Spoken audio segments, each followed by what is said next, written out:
of anatomical terminology are terms of relationship, often described as directional terms.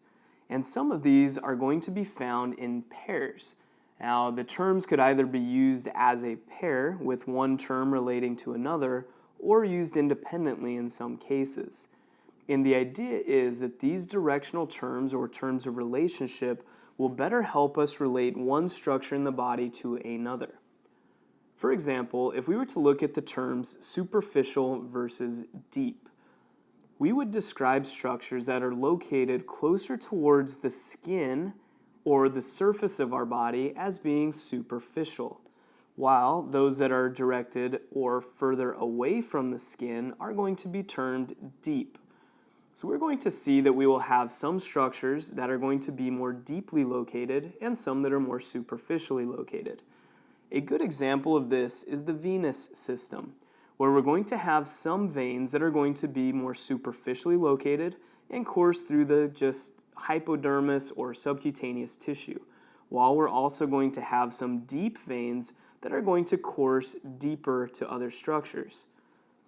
We could also simply describe these structures in relation to one another with these terms. So I could describe the muscles of the arm as being located superficial to the underlying bone, or I could describe the bone as being deep to the overlying muscles. So the terms are going to be helpful for identification and relationship of one thing to another within the body. Another example of this are the terms anterior or ventral and posterior or dorsal. The anterior or ventral surface of an organ or the body is towards the front, while the posterior or dorsal is towards the back.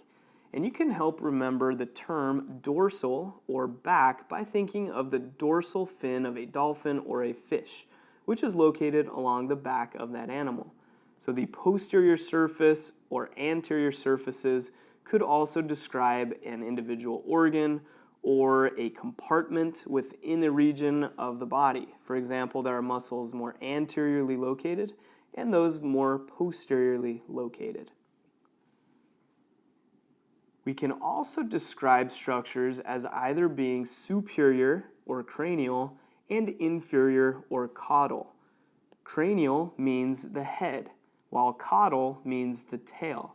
So structures that are more superior are closer towards the top of our head, while structures that are more inferior are further away from the top of our head or closer towards the tail, or you could think of it in us as towards the soles of our feet. Now, we could describe the eyes as being superior to the oral cavity, or I could describe the chin as being inferior to the oral cavity. The terms superior and inferior often are going to be applied to the trunk or the structures within the midline of our body, also including the head and the neck. While in the limbs, we might use directional terms of proximal and distal. A proximal structure would be closer towards the point of origin, while distal is further from that point of origin. So we could describe the elbow as being either proximal to the wrist or the shoulder as being proximal to the elbow. Or we could describe the wrist as being distal to the elbow.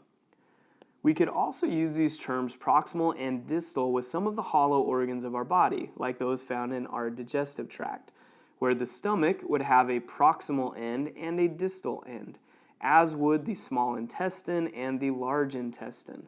So the points being closest to its point of origin would be proximally located, while the distal is further from that point of origin. The last terms I'd like to describe are related to the midline axis, and these are going to be the terms lateral and medial. In anatomical position, I would describe our thumb as being lateral to the little finger or the pinky, which would be more medially located. And this will be helpful as we look at some of the large structures in our body where they may have in their name the terms medial or lateral, again in reference to the mid-sagittal plane in the midline of our body.